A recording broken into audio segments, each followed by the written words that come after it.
We're into it now. You gotta turn it back.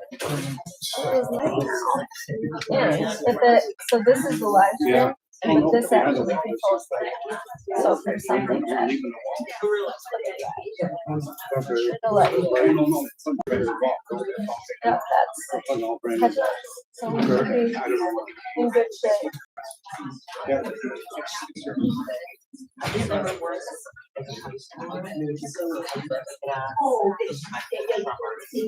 It sounds much better better. than last time, yeah. Yeah. Last time was like a robot. Okay, that sounds much better. Let me go sign in.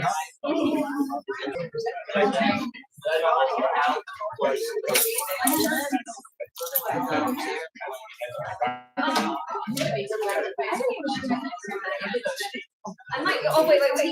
Yeah. Your brain. Is that a bad choice? No, finally,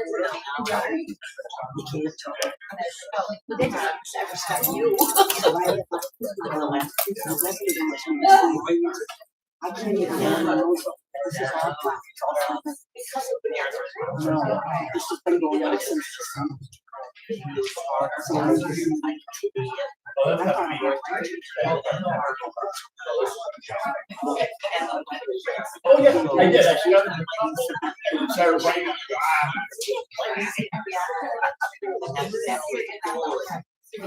did. I've seen the desk twice.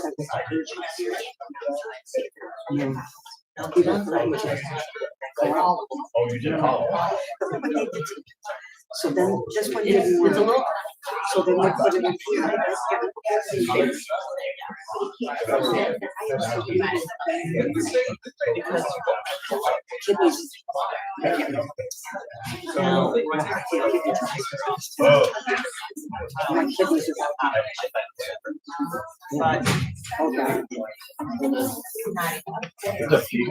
I was going to go back to the hot because I haven't been to the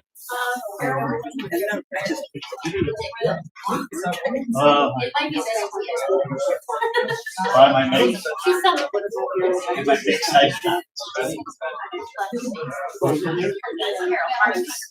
Oh. Just gave me medicine to take.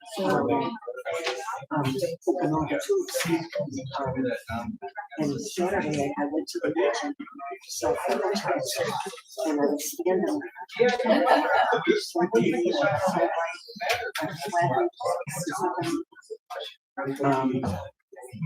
the next day I couldn't see. I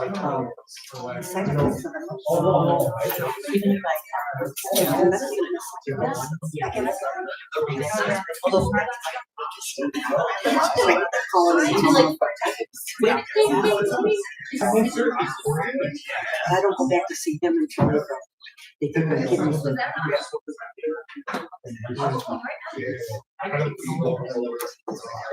So she's got many kids and it's in Rochester.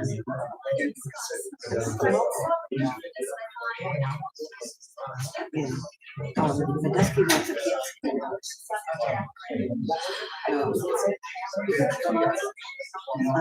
I thought it said kids. I did many of the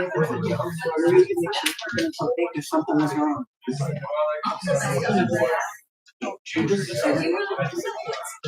How do I feel like I really like that. 98. I love it. The whole density, urgent care over there. I went to urgent care for 5 minutes to get back.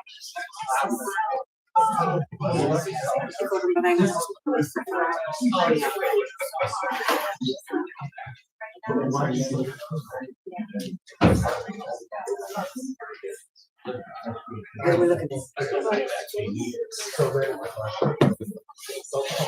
I'll be quiet.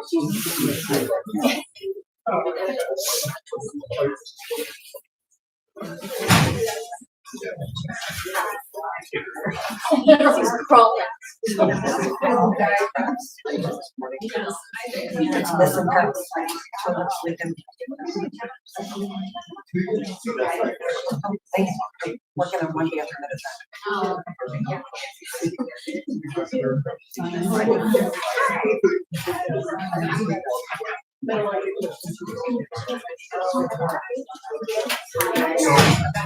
you know what, when you go to a good slab and say, I said my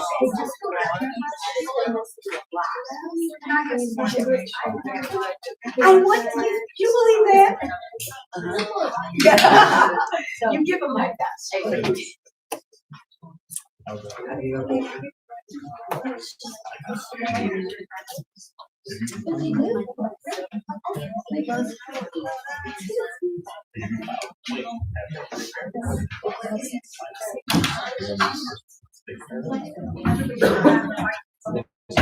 Actually, I think, like I said, we all only turn on. Oh,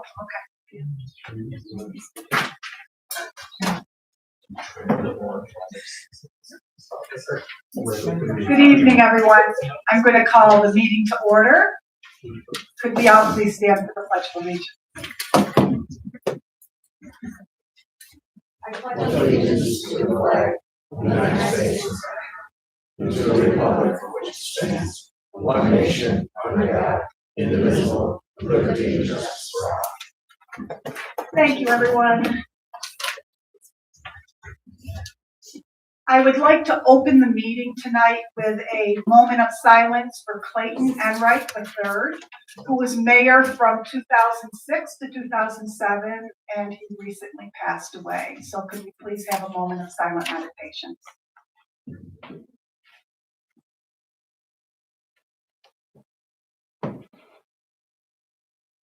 Thank you.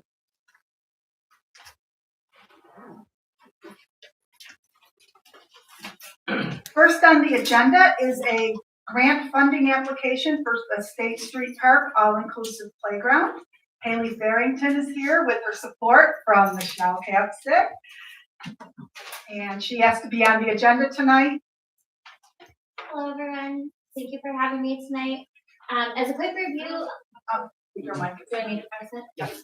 Hi, everyone. Okay. Thank you for having us tonight. Again, Michelle Capstick and I are here on behalf of the Friends of Medina Parks Committee. As a brief review, we've been working on the inclusive playground at State Street Park since 2024. The provider is Demzac that was chosen after several were reviewed by the committee. And last year we started seriously applying for funding with the consolidated funding apps, the Environmental Protection Fund through SHPO that was applied for myself and the DENZAC grant writer, and then the G&G grants applied to the MPF through the regional SHPO office for us. Both of those applications were denied funding last year, and so we're hopeful that 2026 is going to bring about more fruitful funding opportunities through the state. Last time I was here in October, we talked about potential funding opportunity from Kaboom Playgrounds. The funding was also denied through that application stream. And so the goal here today is to discuss potential funding opportunities moving forward and ask questions about the funding that was submitted for by G&G as well. So currently I've been working with Andrew Marza of the Canal Corp, as well as Kate Batchley, who's the Regional State Historic Preservation Office representative, to ensure that any potential applications moving forward maximize their potential for success. We've had a meeting with Andrew Marza through the Canal Corp, who said he was very excited about our potential application, that it aligns with Canal Corp's vision, where they have an inclusive playground in the village of Holly and the village of Brighton as well. And so that potential funding application would be a 50-50 match up to $150,000. That program is a reimbursement program, meaning that the village would have to pay out and then they get paid back. I know that in the village of Holly, they worked through the county, I believe the health office. I can double check on that. I did get an email, if that's a route that was wanted to go with this potential funding stream also, and the reimbursements went through the county instead of the village of Holly in that application. The other opportunity, I'm sorry, let me back up. On the Canal Corp, that funding application is open from May to June, and the awards are granted in December. We expect there to be through this consolidated funding applications, which open in April, and the applications are made through June, through SHPO, another EPF funding or Environmental Protection Fund. That is usually a 70-30 match, and the awards are also notified in December. The governor also released a new stream of funding for playgrounds called Near Play this year through DASNY. I don't remember what DASNY stands for off the top of my head. Thank you. And that award would be also later in the year in December. So we would look to ideally break ground still in 2027 based on all those applications and award timelines.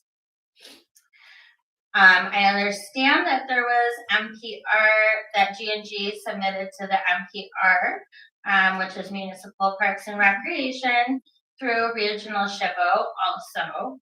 And it's my understanding that that is a 90-10 match program, which is fantastic, but that is also a reimbursement program. So just flagging that for everyone here. If the village does go through with that grant, it is a reimbursement, which I think they applied for like $530,000 or something like that. And that was awarded, I don't know when that one was awarded. So I have a couple of questions that I think will help the committee decide where our efforts are best spent. And that means, are we applying for New York Play? Are we applying through the CFA? Are we doing Canal Corp? And I think that really comes down to what was recently applied for through G&G. And it's slightly unfortunate I didn't know about it because I told Kate Badgley, the regional rep, that we weren't applying for it because I didn't know that we were. And so that doesn't really make the applications look great if they're not talking to each other on either end. So in the future, if G&G could please keep me in the loop, I would really love that. And Kate Badgley offered to meet with us ahead of time and review our applications so we can maximize chances of success.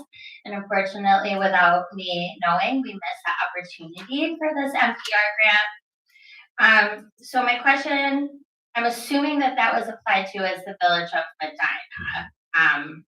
Is that right? So I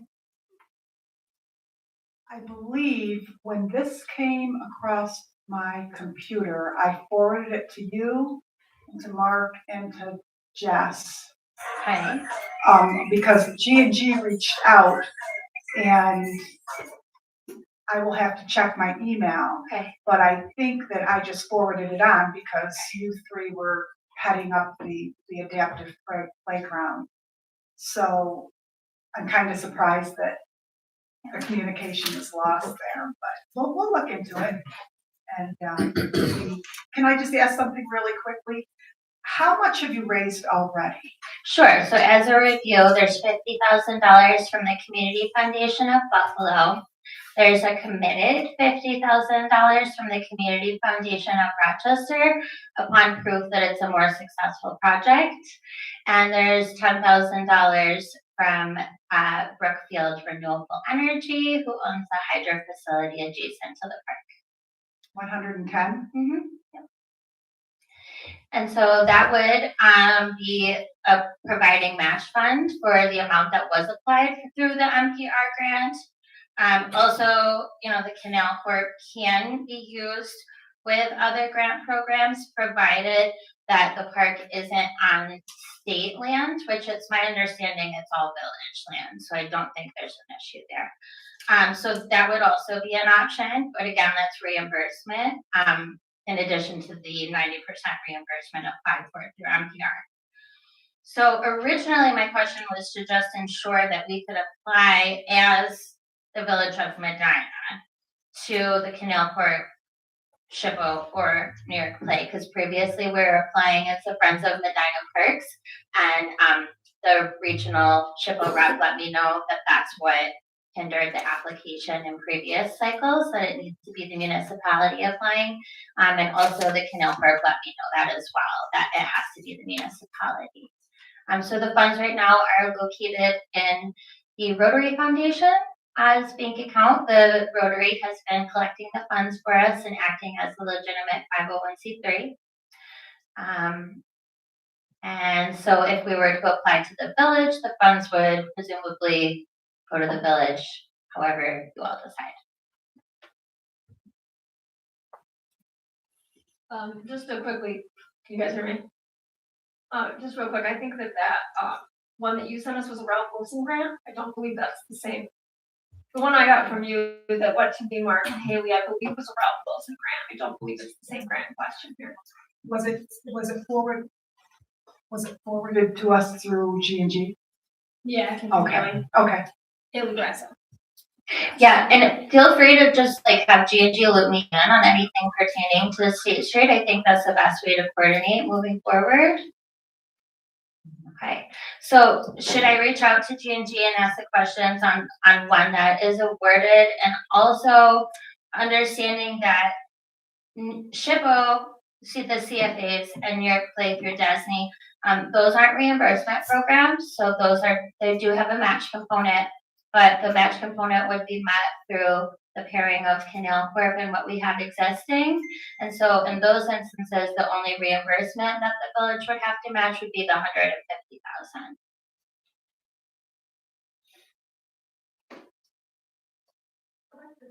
Okay, so I'll follow up with G&G, yes, and then we'll go from there. Is that correct, moving forward? What do you think, Jess? Just have her go through G&G and Mark? What was I know it was pared down, the playground, what was the total amount?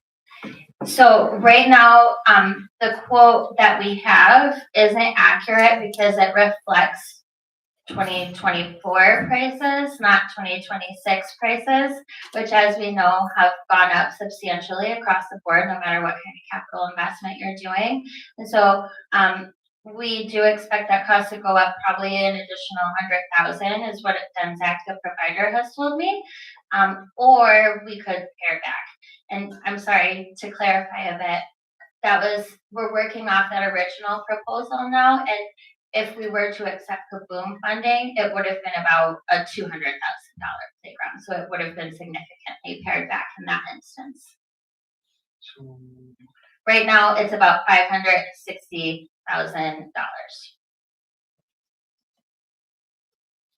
With the 2026 prices. 2024 prices. Oh, okay. Yep. I had 386,776 for some reason. Or maybe that's what you were asking for this grant. Yeah, I have the quote in front of me. It's $541,252.60. Thank you. so the 560 is. I was just pulling that up. I thought it was about 560, So it's but it's 541. $252.60. Thank you.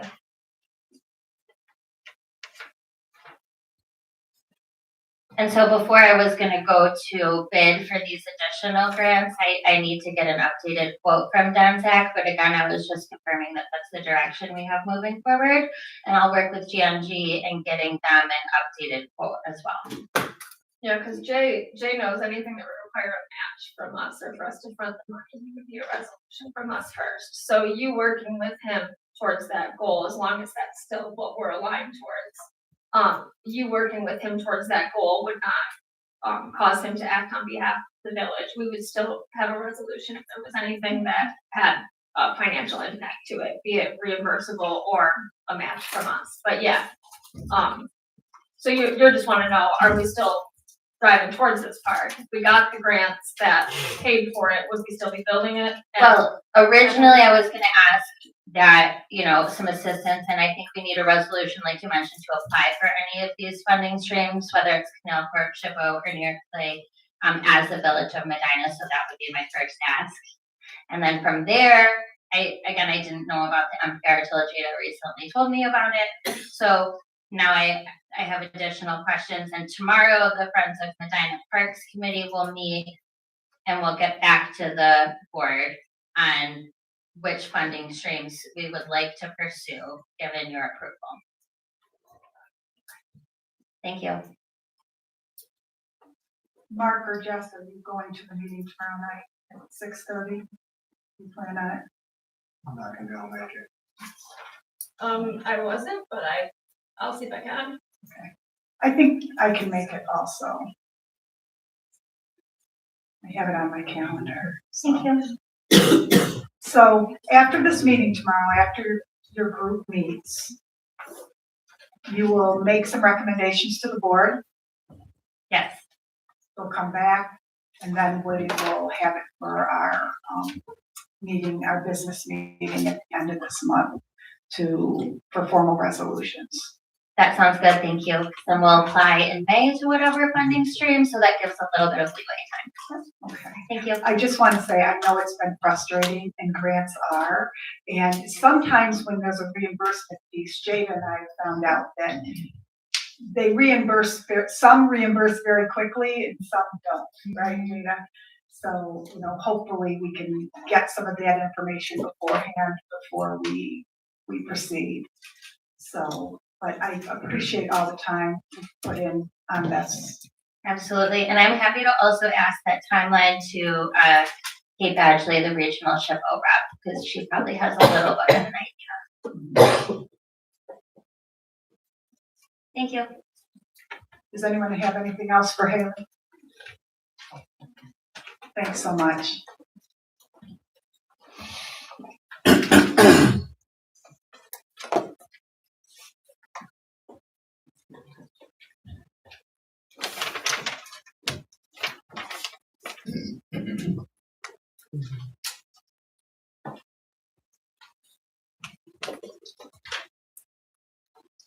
The art Triennial was requesting, they tabled their last request for signage, and then they tabled it again tonight, that they aren't ready to present anything to the board again. So we will be tabling this for another meeting. And Jade, I think rather than just put it on the next meeting, let's wait for them to reach out to us.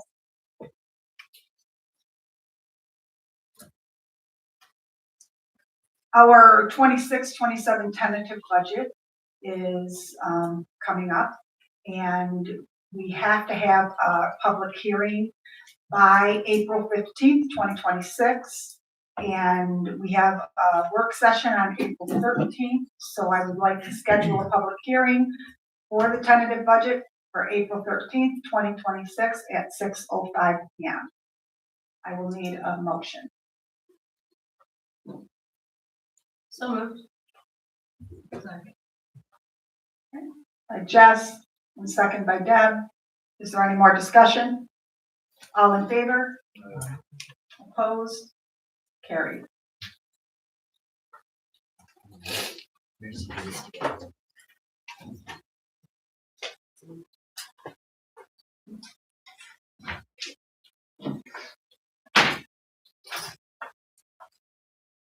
The village has received a request from a property owner who is disputing a mowing charge. Mr. Gardner, I'm writing on behalf of Logan's Landscaping regarding this invoice number issued for mowing services at 523 East Avenue, dated July 30th, 2025. Logan's Landscaping maintains a standing weekly mowing contract for this property. The lawn maintenance for the week in question was performed in accordance with our regular service schedule. The grass was cut and trimmed as required, and the property was maintained prior to any alleged municipal intervention. Based on our service records, the property was in compliance and did not require mowing services by the village. Therefore, we formally dispute the mowing charge. and associated fine totaling $132.50. Additionally, Excelsior Acquisitions Group LLC, owner of the property, through its owner, Rollin Hellner, also formally disputes this invoice. The charge is incorrect, and as such, payment will not be remitted for services that were unnecessary and improperly billed. We respectfully request that this matter be reviewed immediately and that the invoice be withdrawn. We are prepared to provide documentation verifying the date of maintenance if required. We take pride in maintaining our properties in Medina and ensuring compliance with village codes. We expect the same level of accuracy and fairness in enforcement. Please contact us promptly to confirm this charge has been voided. Sincerely, Logan Calera, owner of Logan's Landscaping, and Rollin Hellner, owner of Excelsior Acquisitions Group LLC. Hallie has provided the board with the grass violation notices.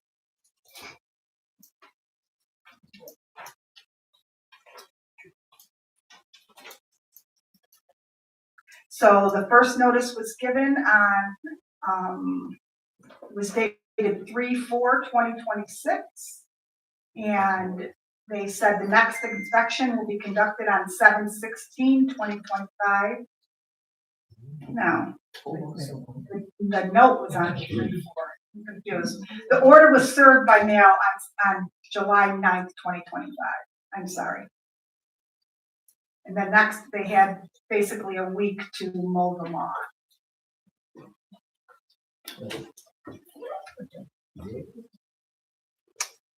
So apparently, when it was checked again, the lawn wasn't mowed, and therefore, Joe mowed it, right?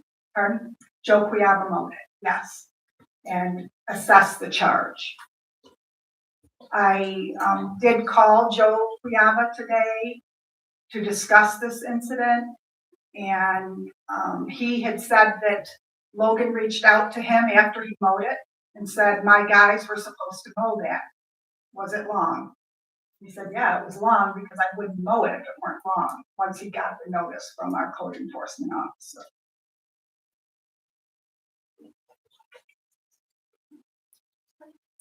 So how would the board like to proceed?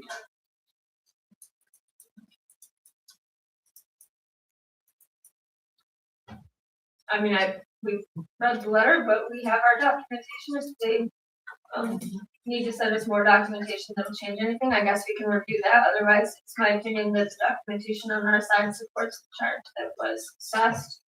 Unless I know something, unless something different is brought to my attention, the information I have shows that the fee was paid for a service rendered according to their code. I agree with Jess. Mark? I agree also. I do it. Okay, so we will send a notice to these two parties saying that the request was denied unless they have something else to prove differently.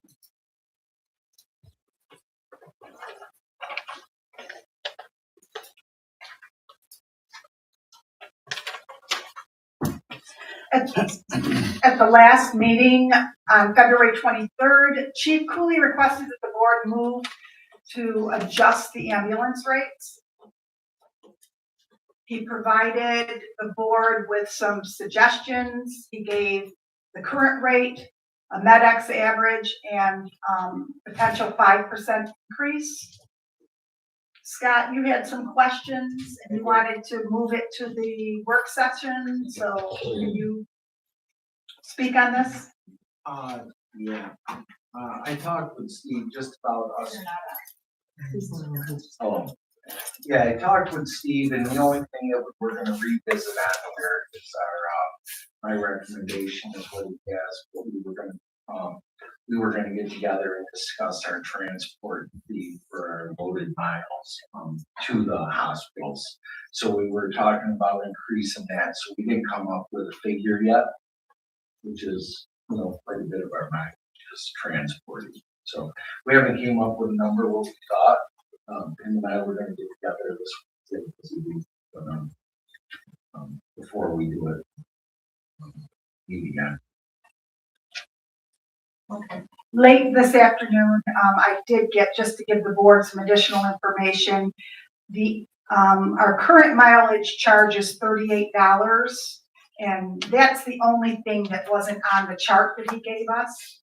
And he said the anonymous average for mileage is $35, and the maximum average is maximum is $57.50. If the board would like to write those figures down so that you can process them and we can make some recommendations for the business meeting at the end of the month. Does that make sense, everyone? Yes. Our current mileage is $38. The anonymous average is $35 a mile, and the maximum rate is $57.50.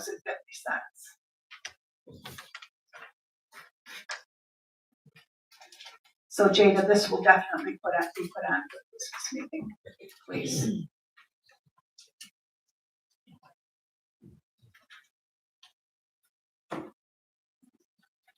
Does anyone else have anything else on that?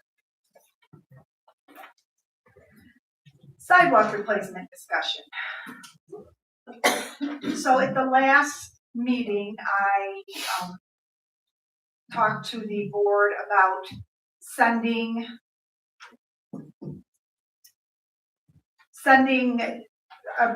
well, let me just backtrack a little bit.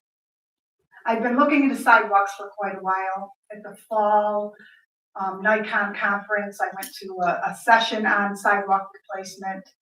And then after that, before fall, in June of 2025, the supervisors at the post office asked for a meeting. They sent me an email. They wanted to discuss some concerns over sidewalks, and I met with them and some other things. And then on December 3rd, the New York State DOT released a $97 million grant in funding to improve mobility and accessibility needs and to provide safe routes to school. The minimum award would have been $500,000. The maximum award would have been $7 million. But in order to even consider applying or submitting a pre-application for this, you had to sign up for an informational webinar to qualify. So I signed up for the webinar and I attended it, as did our grant writers. And then we were comparing notes afterwards. The pre-application deadline was for January 15th, and then the full application submission date is for March 15th.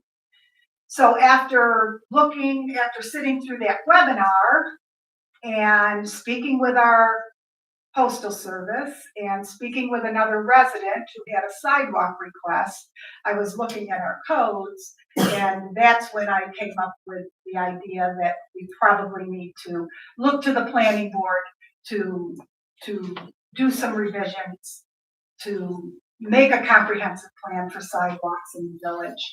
And it's just something that it needs to be addressed. So I did present to the board a sidewalk initiative, and I would really, really like to send this on to the planning board for a comprehensive plan. After I did this, I had Bob Sanderson asked for a meeting with me to discuss our sidewalks. And he has come up with a group that Bob's tired of looking down when he's walking in our streets. He loves walking our streets. He doesn't like looking down because he fears that he's going to trip. So he said, I've come up with some people who would privately donate to a fund and to give us some immediate relief for our sidewalks in the village. But this would be a private commitment, so it would be separate from the village, but he's looking for the village board to support his endeavor. And he's doing the research, he's pulling it together. This group wants to offer a 50-50 match for sidewalk replacement, which would he would try to keep the process simple. They would put in an application, and then they could receive the funds once they get the estimate from the contractor if they choose to replace the sidewalks. This is just kind of a short-term solution to our sidewalks. I still firmly believe that we need to look at our codes, and we can charge the planning board, with this. There are some questions, some right-of-way questions, some ownership, who owns the sidewalk, that probably need to be, they're a little bit vague in our code. So the planning board can do this. Actually, this is a good job for the planning board to do. When I was on the planning board, we did, the village board did direct us to look into some upper floor apartments on Main Street to come up with some suggestions for codes that we thought were appropriate, and then we would send our suggestions back to the planning, or back to the village board, and the village board has the ultimate say in what's being done. But this is, it's pretty involved. We would have to have our village attorney would have to weigh in on some things that they would come up with, but they could delve into this. So I'm just asking the village board tonight to potentially, to give the go-ahead for Bob Sanderson and his committee to move forward in laying out a plan for these private commitments. He currently has about $200,000 that has been donated. People have committed to helping with our sidewalks in the village. And then the second would be to direct the planning board to come up with more of a comprehensive plan to address sidewalk replacement, code review, and recommend code revisions, ongoing maintenance and repair, related issues, funding sources that will carry out well into the future. And there are funding sources. I mean, this was just one that I sat through back in December, but there are other funding sources to help with sidewalk replacement. Some call for a 50-50 match, some don't. Just for clarification, that's an incredible offer from Mr. Sanderson. Very generous from that committee that he pulled together. Is there, for us making a resolution, would this go through the village books, or this is just a fully separate entity? Like, he would run the books? Right. He would run the books. He's initially had mentioned going through org, and Kathy, I've spoken with Kathy about it. I thought that Bob had reached out to you, but he hasn't yet. He's on vacation now. But he has since spoken with an attorney too, for, to see how this might work in a different way. But he just needs to go ahead, put the time into it, and he needs the village support. So it would be separate. It's a short-term gift to our residents that will, he wants some immediate results, and he knows that once we charge the planning board, with looking into all of this is going to take a little bit of time and, looking into potential grants. Yeah, I guess I'm just not sure I'm incredibly grateful, and I'm sure that I'm optimistic that there's a way that we would be able to utilize that. It's an incredible offer. I'm just not sure what the resolution is. Is it just like us resolving our thanks and I guess I just am not sure what I'm resolving. If he's making the offer and it's running through his books, I'm just not sure what my motion would be. I don't want that to come across as me not being grateful or supportive. I'm just not sure what the village is making a motion to do. So Kathy, when we've had the relief fund, and there's another one I can't think of. Boxwood. Yeah, Friends of Boxwood. We did the skate park. And then in the skate park, we had a resolution to allow, I believe, we had a resolution to allow the committee because they donated funds for the betterment of the village. But we're not accepting. Sorry. We're not accepting funds in this case, so the homeowners are. Correct. So I'm not sure what we're not resolving to accept or allow. Correct. So, I mean, I'm happy So to. how about giving endorsement to Bob to move forward with his plan? So moved. Just a couple questions. So is this totally property owner driven? So, I mean, they would have to approach Mr. Sanderson It would to start, request the funds. right, it would start with our office because we, our DPW will remove old sidewalk when somebody has the intent to replace their sidewalk. So there is an application for sidewalk removal. Once they fill out that application, we would share that with this committee and we would tell the people who filled out the application and give them the information. So the village would still do their share in removing the sidewalk and then Mr. Sanderson would just be replacing it. or And his funding the committee. replacement. Yeah. Yes, and at 50%, and he would have to figure out, how he has some ideas down on paper. He needs to really, put them into place. I also, yeah, so, would this be the same part of it for phase one here?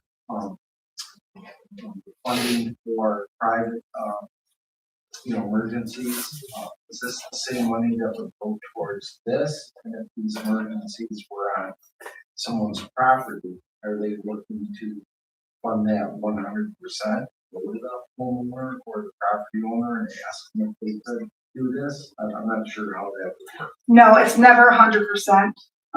It's 50-50 match no matter what. With our DPW removing the sidewalk. So the village still has a part in this. So I think I would suggest that, I mean, this sounds great, but I think we need to spell it all out somewhere so there's no question exactly what's going to be expected of everyone, the property owner requesting it, what the 50-50, what, I don't know. I just feel like there needs to be a lot more details spelled out. And I don't know if he would be willing to do that or if it's, we want to get involved in that. Maybe Dan would want to get involved with the share of that. Well, I think what we're saying is since it's a private group doing this, our only involvement would be removing the old sidewalk once the application is put in. So then it's up to that group to decide how they want to run from there. I agree. If Bob runs it like the private homeowners grants that was done a few years ago, the homeowners, which Bob has to, well, they've got sort of an application to remove the sidewalk, but Bob should have another application that spells out exactly what they're doing. And then his committee decides if that is to their liking. That's how we do it. And they approve that.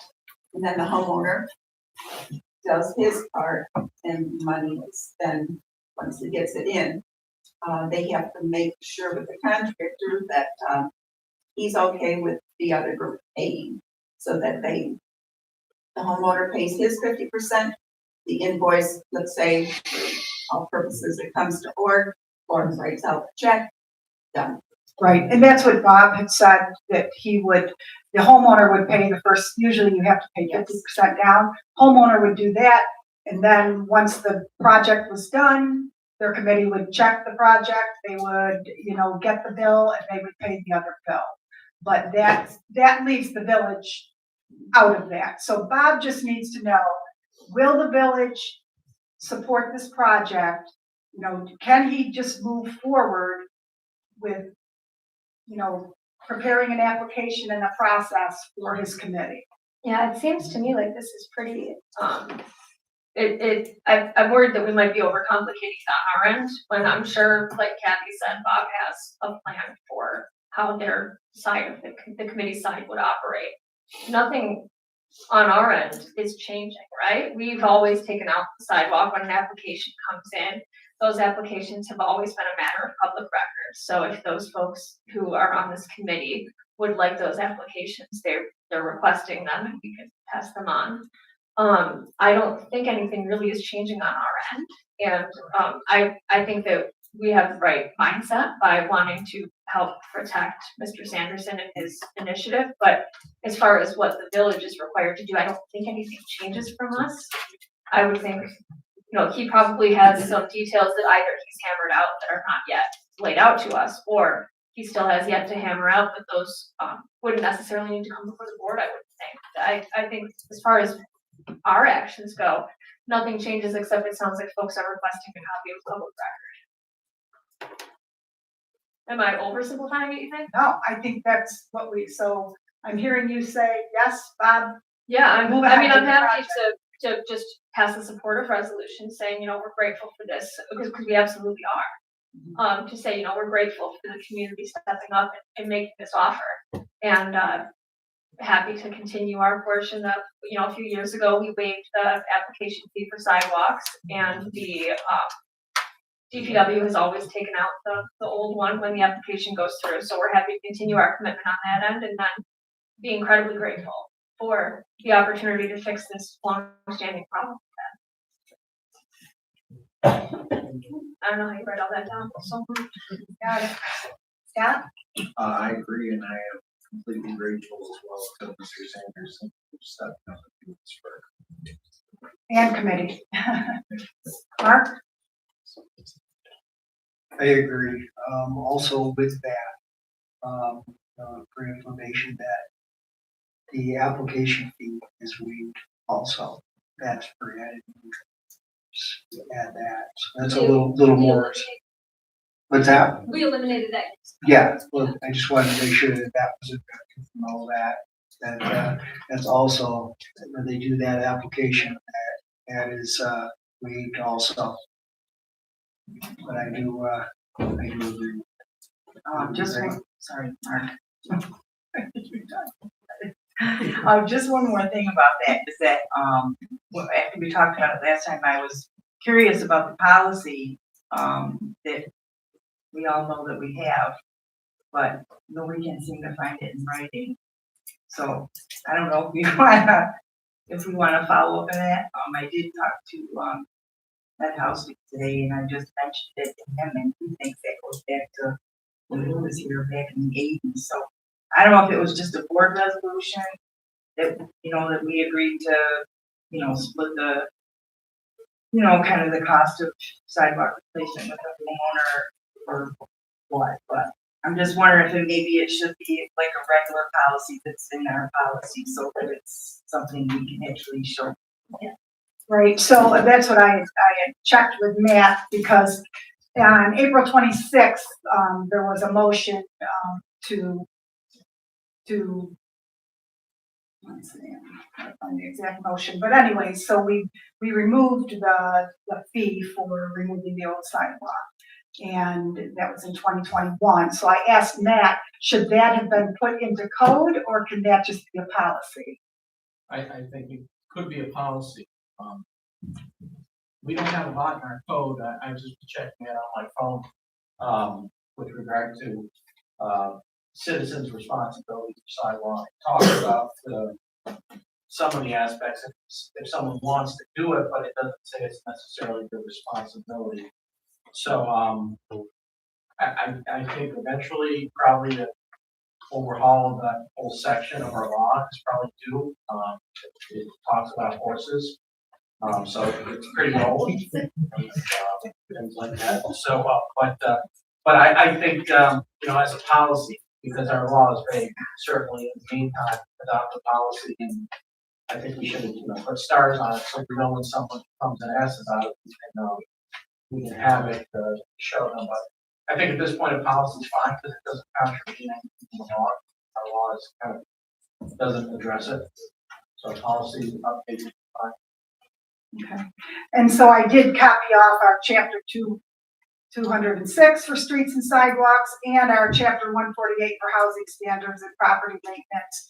And Matt's exactly right. It really needs some work, which further justifies the need to agree to send. Now that needs a resolution. I would like a resolution to send that on to the planning board for further review. So that was my hesitation at the last meeting when you brought this up. I would just want us to be a little bit more specific about what exactly it is that we're asking them to do. I mean, I see it's a lot more clear than it was at the last meeting. I see what you have written here. So, I mean, you say, a comprehensive plan to address sidewalk replacement, code review, and recommended code review revisions. So, and that's a tall order in there. I mean, would they do all of that, or that's, I mean, because I can see we definitely need code revisions. This is hardly even, there's no teeth in this. There's none. And also, in addition to what you said, the ongoing maintenance, repair, related issues, and funding resources that will carry us into the future. So this is a big order, but they can pull in people to help them with this, and they do not have to reinvent the wheel. And Kathy, you've been on the planning board long enough that you know we can gather some ideas from other municipalities. And obviously we would, you know, speak with Matt with any questions. And if any board member wanted to, you know, sit in on some of the planning board meetings on that, I'm sure that they would be welcome. But we have to start somewhere. And I'm applauding this group, this private group, for getting the ball rolling for some fast relief. But then I would really like this board to pass a resolution and pass this on to the planning board. We can give them until the end of summer to come up with something. And if they need more time, they can ask. But I was explaining to Mark before the meeting that whenever, you know, the planning board is charged with something, they come up with recommendations through their research. They come up with a plan. They have to submit it to the village board, and the village board has to approve this before it goes into action. So there's a lot of work to be done. There's a lot of checks and balances, and the village board could say, hey, we like this part, but we want you to look at this other part a little bit more. So this is a collaborative effort with two different, a village board and a committee that works very hard for the village. And it's been done before, and, you know, I've been a part of things, Kathy's been a part of things.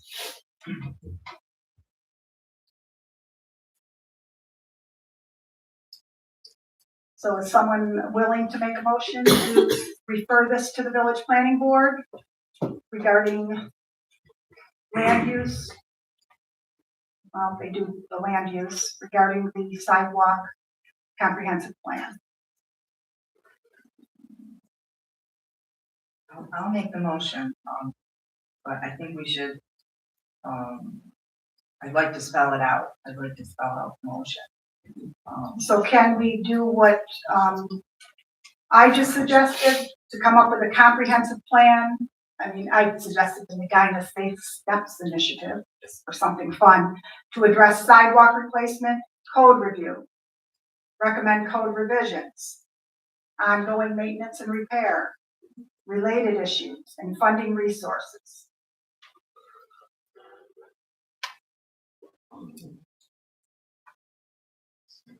I'll make that motion.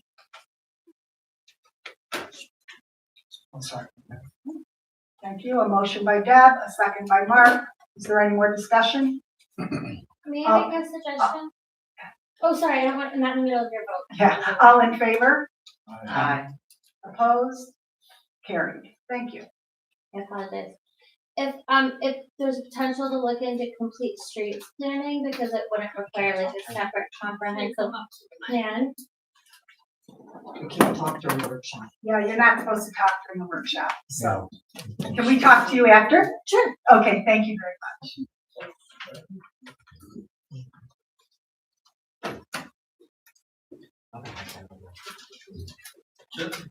Maybe just a note that, I know we finished that vote. I think about 10 to 15 years ago, the board back then tasked me to do some code revisions to the sidewalk code and putting more of a burden on adjacent property owner for repairs and snow removal in the wintertime. And as a whole, the board know, and the board didn't move forward with it, but there was, research and a proposed text of that law, so I can certainly share that with the planning board anytime. Awesome. Thank you. The little things you don't know. I remember Okay. one of the few things I do.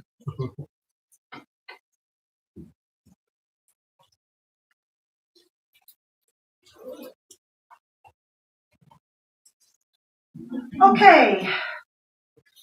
Chief Navis is here to discuss with the board several issues, not issues, several ideas and revisions to former requests.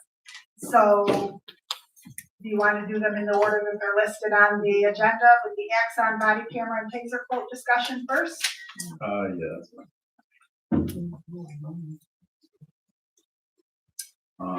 The Axon body cameras have. Yeah. Oh, you've got to turn your mic on. I Um, knew I could hear some murmuring back there. the Axon body cameras have to do with the grant writing as well. I know, we were talking about having the grant approved for the small rural, and tribal body camera grant. That was a 1-to-1 match. I talked to the grant writer and it's, not just 2,000, it's 2,000 per unit. And we would be, attempting to get 10 units, which would be a max of 20,000 from the grant. Since speaking with Axon, the grant went from 157,000 change to 132. But there's a possibility that that can go down another 9,000, but it is something that's included that we're hoping to keep in the quote. And that was the AI interpreter function on the body cameras. In case there's any language barrier, the body camera actually helps to interpret and speak to that individual. With the grant, it obviously needs to be approved today in order for them to file it by the 12th. But it also correlates to accepting or denying the Axon quote, because we wouldn't need a grant if we don't move forward with it. So I wanted you all to have the updated quote, and I'm not sure how you want to move forward with it because I know it's budgetary as well. But the first year payment went from 15 and change to 13 and change, and the grant would cover that and a little bit more for the next year. So it wouldn't necessarily be any funding that would be needed this year. So I'm not sure if that changes anything. That's about it on the Axon front. If you have any questions. Yeah, I'm still tripping over the Motorola thing, but I'm trying to get past it.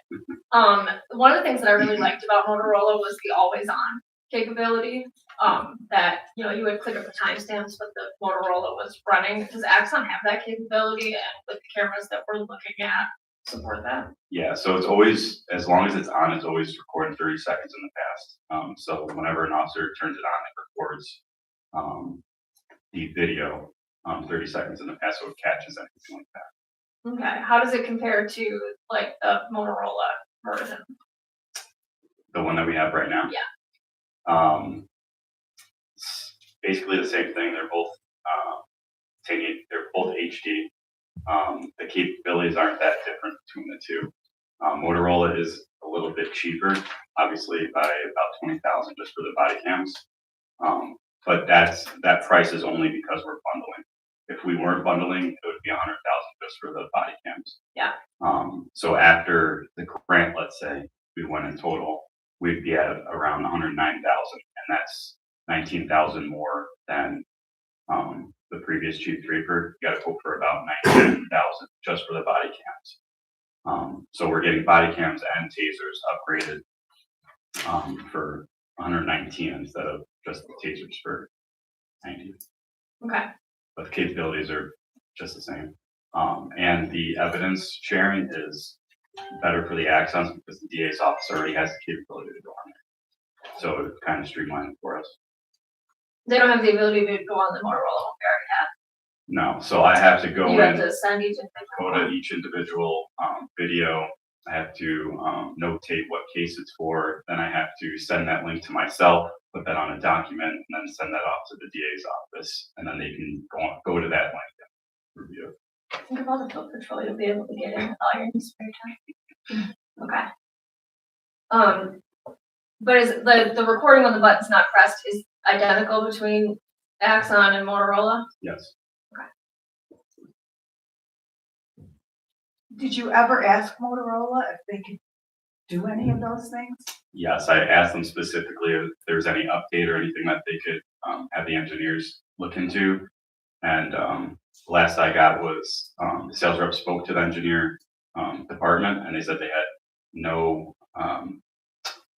want or need to change that function for whatever reason. And they wouldn't just be doing it for us because it had to be throughout the entire company. I'm sorry, which function? The angle of the video, changing the angle.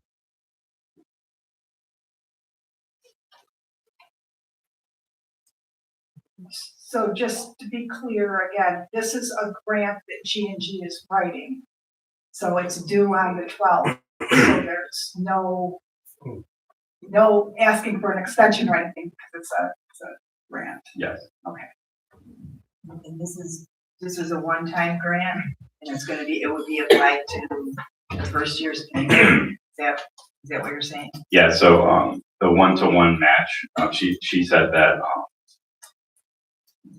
signing the contract with as our part of that grant, and she would put that into the drafting process when she goes for the grant. So we don't necessarily have to come up with our own 20,000. Just signing the contract and having the money towards that in the future would act as that. And we would get the 25. Our first payment's only 13. Yes. Right. Mm-hmm. And that's for how many years? 13 is the first year, and then it's 29 for the next 4 years. It's 29 for the next 4 years. Yes. And then, so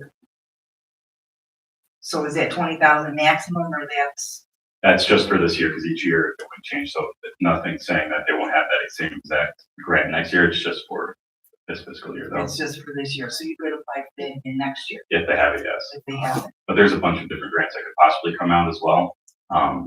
If there's another tech grant like there's going to be, I would obviously put this towards that as well. And this year's payment was less because it was for less than a full year. Is that right? Because we would only be utilizing the tasers as we still have a year of the body cams. So they charged us about half of it since we wouldn't get the same use out of it. Okay. And are we covered for procurement with this Yes. company for that? Okay. So you said we could apply again next year. So even though we already have signed a contract to this program, we can apply for funds in year 2 and 3? It depends on what the grant states. I believe this grant has to do with starting up a body cam program, which is what we would be doing with Axon. If we were just continuing with Motorola, we wouldn't necessarily be able to get this grant because we already have that program in place. But there could be, sorry, but I just have to ask, so I have it clear in my head. So, but there could be, if we applied for this starting up with Axon grant, and we have Axon, there will be other grants available, there could be other grants available to support the cost of years 2 through 5. Yes.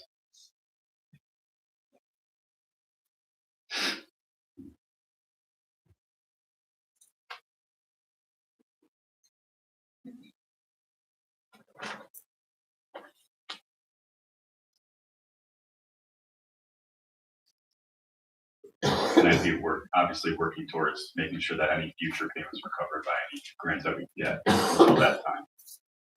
Like before next year's payment, I would try to make sure that we secure any grants, like the law enforcement tech grant, and that could possibly cover the entirety of it.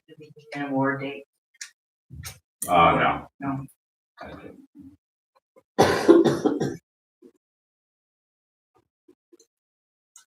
But Axon's pretty, easy on when that payment will be due in 26, 27.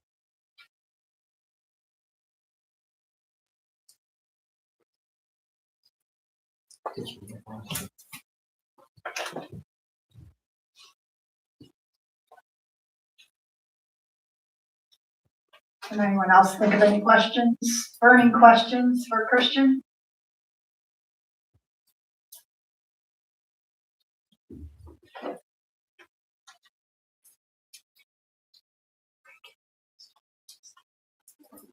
Okay, so since this, the grant has to be submitted by March 12th, how does the board want to proceed on this? I'll make a motion that Christian is allowed to apply for the grant. Is there a second? Yeah, I'll second it. Is there any more discussion? All in favor? Aye. Opposed? Carried.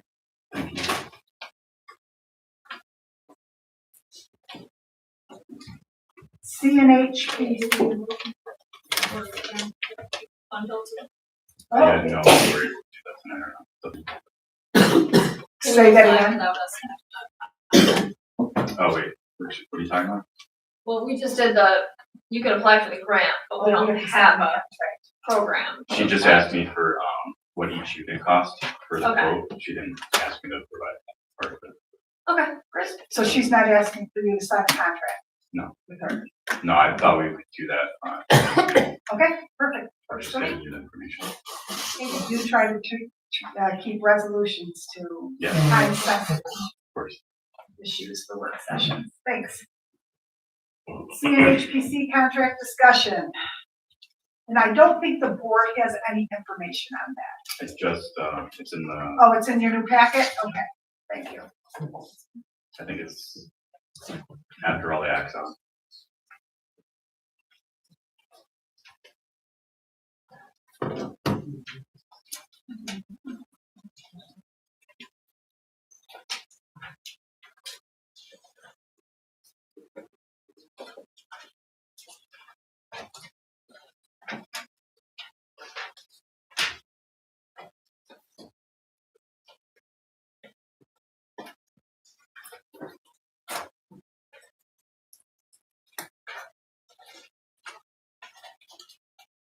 I'm looking. It's just past the Axon. It should look like, start with an email. Okay.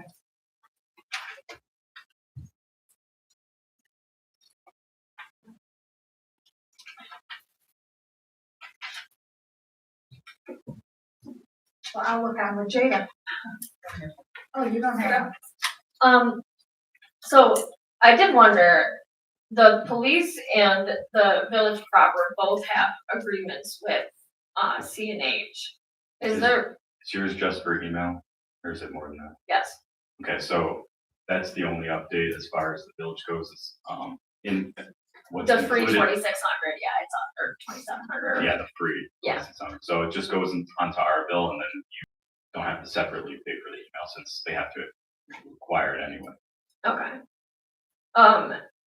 And there's no cost savings by putting that all under one tent, like having, So this quote was originally for, over 20,000 for the year. I'm not sure what that comes up to, monthly, but, I spoke with them and I advised them that amount wasn't gonna work, because it doesn't even amount to what we have been paying each year. So they changed it, so they were charging us for each person and each computer, which really wasn't feasible, so they changed it to just how many workstations we have. And they charged, $100 per workstation. That comes out to $1,100 a month. It basically includes everything except for projects. If we were to, let's say, have them redo the Ethernet in the entire PD at once, that would be a project that would be, out of the scope of this. But let's say that we wanted certain workstations done at a time, and they could be done over time, that would be included in this. So it's just how you work it. And then obviously they're including the email since, you pay separately for that. That would just be on our side of it. I don't know how much that is, but. Okay, because the question I'm asking is if, like, how integrated is something that everybody uses, but, or multiple departments use it, but we get one contract with them, and then multiple departments are billed throughout, Yes, through our clerk treasurer. So there's no cost savings by putting this all together in one contract. I haven't looked into that. Okay, We have a lot of involved. We have multiple different servers. All of our paperwork and files are backed up on. I think like 3 or 4 servers, both at the PD and at C&H PC. I'm not sure what difference it would be, or we would potentially be paying more anyway because of how much service. We yeah, get from. prior to your tenure, we had looked into integrated for, you guys at the time. The PD staying with C&H was a cost savings, so I mean, as time goes on, we probably wanna check it again, but, This most definitely is not a cost savings, but having them in the village has helped, especially in emergency situations where the power's down, internet's down. We can't get them and grab files. Integrated kind of didn't help with that, since they're not very close by, but it's just different service. This doesn't need to be decided on today. I just wanted to give you information for the future because I know we're doing budgetary discussions soon.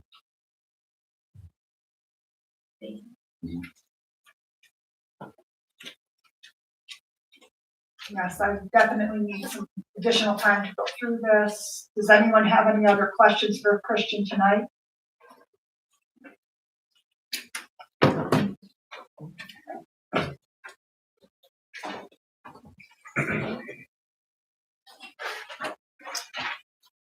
The last thing was municipal leasing. Yeah, can you speak a little louder into the mic? Yes. Thank you. So this quote has to do potentially having an agreement by April 3rd. What my main goal in speaking about this tonight is that we, by the business meeting, know if we're going to potentially go with a ban or go this way, so that we can secure the funding, and then payment wouldn't be due until after the next fiscal year, but we would still be able to acquire the vehicles and start that process. So I think it's just looking at this and what the potential numbers would be for the ban, and I guess letting me know at the business meeting what you would decide to do.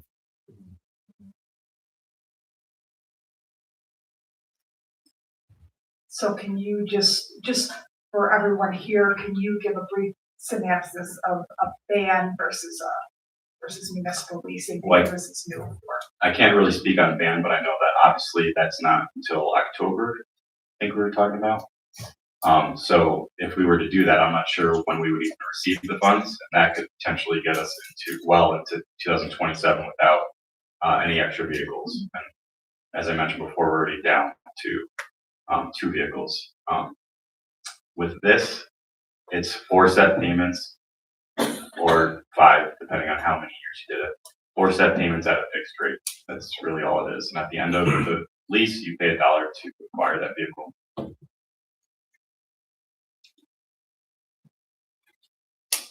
And the first payment of $45,000 is due within a year of the contract being started.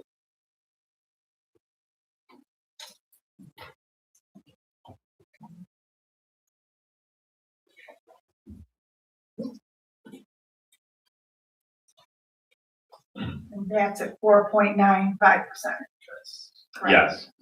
And it did state that if there was any other needs of the municipality, that the higher that you borrow, the lower that the rate goes.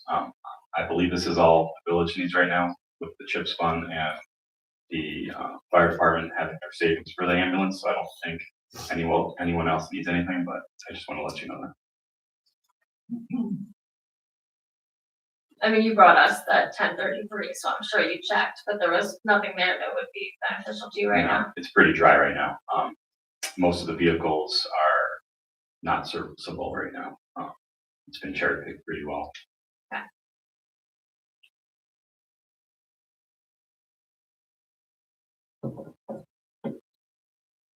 Unless you want a Hummer. There's plenty of those.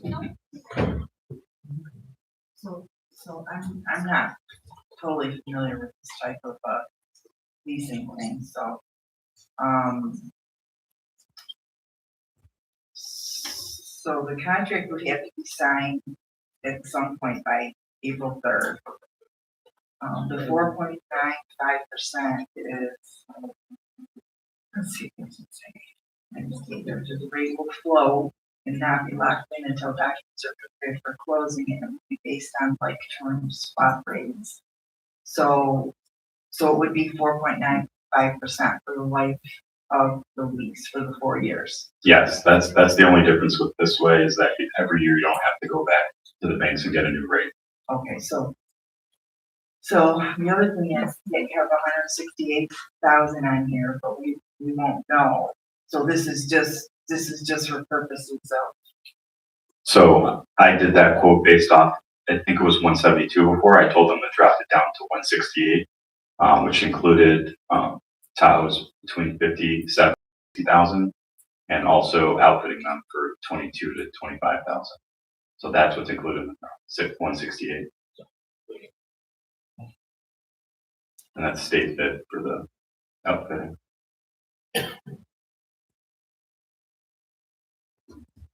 I mean, after I'm just talking as I'm thinking, so after I mean, what, I guess I'm just wondering what exactly is it we're locking into by April 3rd? The contract. Amount, the rate, I So- guess so- without reading it, I probably should just read it for asking those questions. The rates fixed, or the rates locked in. We sign the contract by April 3rd and have everything settled. And then the funds are available to us immediately. We don't have to wait until the next fiscal year to use it. But that's really all it is locking in the rate. Yeah, because I mean, we won't have our budget, the budget side. Yeah. Done at that. This is what the county uses for their sheriff's department vehicles. You know what the difference is between the Tahoe and the Mark? What was the different amount? So normally it's about $10,000 difference, but the 2026 models is only about $4,000 difference. Between the Mark and the Tahoe? Yes. That's equipped? No, that's just bare model. It's to upfit it, it's about the same, about 22,000.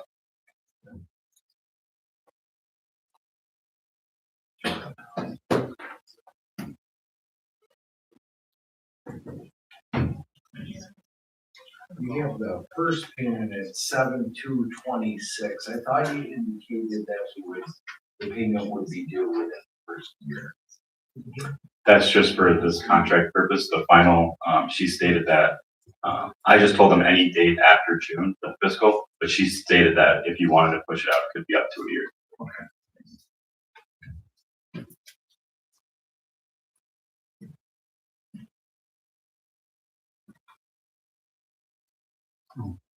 So this decision can be made at our business meeting also, Yes, but it's just for, it can also be made in April after the budget, but just the rate might be different. I don't know. I'm not sure what it's gonna be. It could be 3 points less, it could be, or 0.03 points less, or a little bit higher. I'm not sure. Okay. Yeah, I think my only concern with this type of thing would be like, so probably like for the sheriff's department, they're probably on a rotate. I mean, they are already on a plan where they rotate their vehicles every 2 years, and they know they're gonna get 2 vehicles every 2 years or whatever it is, and I'm not sure that the village is necessarily committed to that. Mhm. And I'm not saying that, they're not getting 2 cars, I'm not saying Yeah. that, but I'm just saying we're not on that type of plan, so that's why I would have questions as to whether this would work for us or not, but, So that's why I did we the, have time to look into it. yeah, that's why I did the 4-year. If we were on a schedule, paying these off within 2 years and then selling them after, or selling the old ones and getting 2 more. I don't think that's fiscally responsible for us. We can get about 3 or 4 years out of it. with it still under warranty. Past that, that's when it becomes how many miles we're gonna put on these before we sell them. And bans typically, are 3 years for a vehicle. So. Yeah. That's something to consider too. Yeah. And this can also be a 3-year, but I know, I was just trying to spread it out a little bit, because I know we could get another year out of the Tahoes before it was any concern. Thanks, Kristen. Yep. Does anyone else have anything for Christian? Thank you. Thank you so much. Thank you.